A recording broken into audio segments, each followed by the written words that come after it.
Call 219 here. Over the course of the last few years, we've done a lot of good things with the property, to the point where we're getting a lot of game animals, whether it be deer, turkey, pheasant. Plus, we have chickens on the property. We have rabbits and squirrels. So it's a really pretty cool environment to be in. Unfortunately, with all this great stuff comes predators. And right now, I'll put it up here on the screen here. Right now, we got some predators in the area. They're getting too close for comfort. Now, I live 60 miles from Chicago, and, in Chicago, coyotes have bit kids, adults. They've taken people's small pets.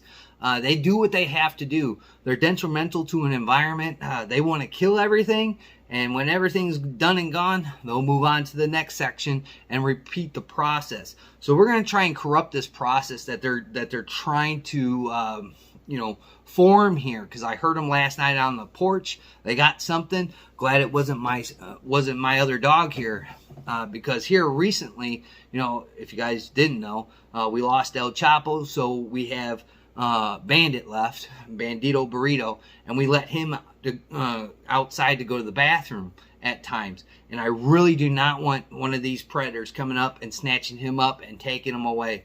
I don't think our family could survive another death in the family. So we're gonna have to try and snuff this out real quick. Me and Sean, the researcher, walked the property, and there's a ton of coyote tracks, even to the point where they're right next to my bedroom window. So they've been coming directly next to the house trying to find stuff, whether it be mice or anything like that. So they're really hunting for some food. I've caught them on my trail cameras kind of chasing yearling deer around, and there's more than one of these coyotes around here. I've got them on different trail cameras in the day and at night, so I can kind of see their distinctive marks on them, and I know it's more than one. From the most I've seen on, what I've researched, they're traveling in, 6 or 7 dogs in a pack at one point, sometimes even more in wider, broad areas. But right now, I've got it down to 4 that I know of. And these 4 have been coming up to the house. It's time to get rid of them. So here I have some tools. I got some tools we're going to use and some tricks of the trade that I've talked to other people. I've talked to Cindy's brother, because around there at the farm, he's got some coyotes that showed up on his property. Unfortunately, I'll put it on Instagram or something, because I don't think I have the picture he showed me. I don't think he showed me that one. But I swear to God, that thing looked like a wolf. It was so big. It's one of the biggest coyotes that I've ever seen, or had somebody show me a picture that was on somebody's property, a real big one. These ones that are around here, I wouldn't say they're scrawny, but they're bigger than the dog that I have. So, you gotta kind of be cautious with these animals, because they can get sick, they can get mange, and they can get really aggressive. So we'll go over some of the tools that we're going to try and use. Because guess what? You're coming along with me, because I ain't never done this before. So we're going to do this together. So let's look at some of the tools. And I know one of the biggest tools you guys want to know is, how are we going to dispatch these guys? Well, we sure in hell ain't using no crossbow or muzzleloader. So let's put that out of your mind right now. Well, let's go over some of this other simple stuff. Now, I did a video on this. This is the Western Rivers. This is the Mantis 25 Predator call. I think it was like $25, so I'll give you a little bit of pricing in here. These people don't pay me. It's just what I paid for it. I did a video on this, on all the different calls that come with this. Coyote calls are on this one. I've seen some people on the interwebs use it, and they seem to become somewhat successful, but there's other little parts and pieces that go into their hunting techniques that make it for what it is, a successful hunt. So we're going to use this thing. I'm going to use this, try and call them in, try and get them to pay attention to the area I need them to come into, because I know where they're entering the property and I know where they're exiting the property, and I've put up a little ambush site right there where they're coming in. So I want to shoot them where they're coming in at. That's just what I'm going to try and do. They're smart. They're dogs, man. Look at your dog. It's the same kind of mentality. So we're going to use this thing to try and call them in there. I went out last night, went back to my work, and I got the Mojo Fuzzy Critter. Now they've made a ton of different designs of this one. There's quite a different couple of videos on these things. I don't know if this is the deluxe version. It's got a built-in tripod, super durable body.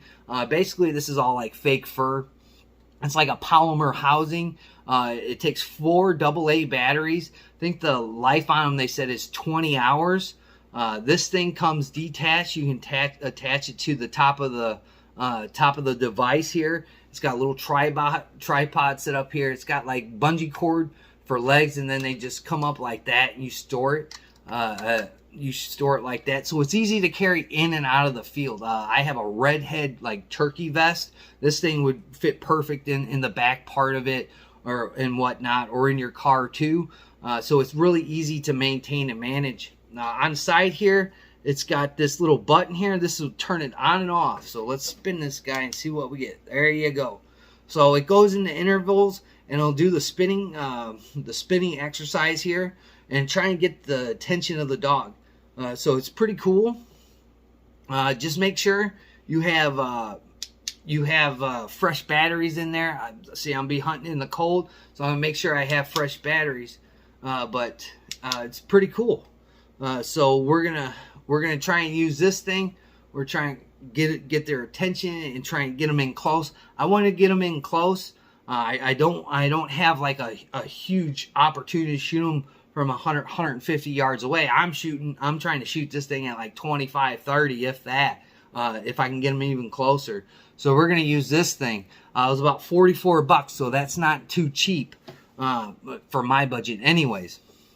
And then the next thing we're going to use is the Primo mouse squeeze. I use Primo stuff, whether it be their turkey calls, their deer grunts, all that jazz. The Primo's mouse squeak. We're going to use this. So when this thing is twirling and doing its business, I'm going to be squeaking this little mouse. I'm going to be using the Mantis call here to try and get their attention, trying to get them to come in, and then we're going to dispatch them. Hopefully, I may get a cool mount out of it. I mean, I'm not too far away from the farm, so if that big guy comes through, I would mount him and make a real cool piece to put on my wall, or tan the hide and get something cool done with it. So put that into perspective for what you want. So this is some of the tricks of the trade that we're going to use to try and get these things to come in, and then we're going to kaput them and hopefully have a cool trophy mount for them. The greatest thing that we're going to use is a firearm. Unlike Chicago and all the coyote problems they have, we can use our guns here, and we can use them as we see fit. And we're going to use this bad boy. This is the thing we're going to use. This is my Don't Tread on Me AR. A lot of people have seen this on the channel. It's on the channel art. This thing has been my go-to. I have no problems in using this rifle. All the kinks are worked out. This thing doesn't malfunction. It does the job. I've got thousands upon thousands of rounds in this gun. So we're going to use this bad boy. Sort of like, I guess, if you wanted to use it for home defense, if you have that much of a problem with the crime in your area, this would do the trick. Just a quick layout of it. It's a Core 15 upper on an Anderson lower. The trigger is a polished trigger, so the pull on it is really good. Good and crisp. I got an ergo grip on it, along with some Magpul foregrip, and then some Magpul furniture on the back for the stock. On this other side, I have a Crimson Trace light. It does the trick. It's bright. Am I blinding you? It's bright, so it'll do the trick if dust settles in there. And I gotta take one of them out when dust comes in. The optic on top of it, the optic is pretty nice. It's a Spitfire Vortex 3 times. It's a really nice scope, really nice piece of glass. Good reticle in there. I think it's green or red, so that's really a good perspective on it. I've shot this gun. It's one of my better shooting guns. Put a lot of time and effort into this. It's one of my very first ARs I've ever built.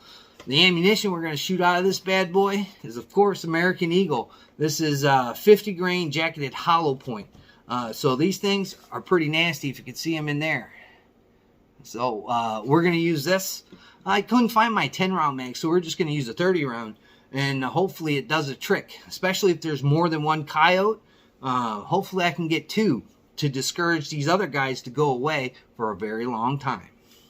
So this is what we're going to use to do this hunt. Again, I don't have a huge knowledge and a huge range on this. So, you know, anything in the comments will help. Constructive criticism is always good for the channel and for me.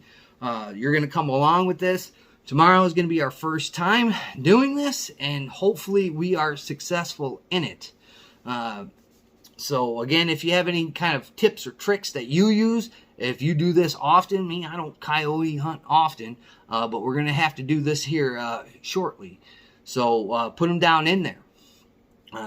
All together, all the other gear, we're close to about 60 bucks, I guess. So if you want to spend that much, spend that much. The coyote piss that I got, I don't know if I'm going to use this because I'm trying to get rid of them, not attract more of them.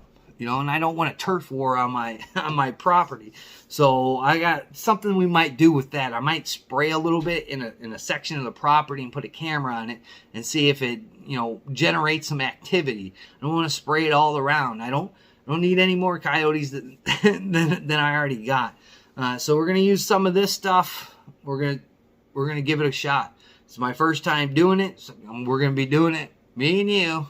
You know, this is the only people that are going to be doing this. So hopefully we can shoot these things, or at least deter them to get out of Dodge. I like to thank my old and my new subscribers and just the people that are going to zip through. Greatly do appreciate it. Please like, comment, share, and subscribe. Use that comment down there. Hit the bell for more notifications if you want to see the journey that we're about to go on here. And like always, guys, we'll catch you on the next one.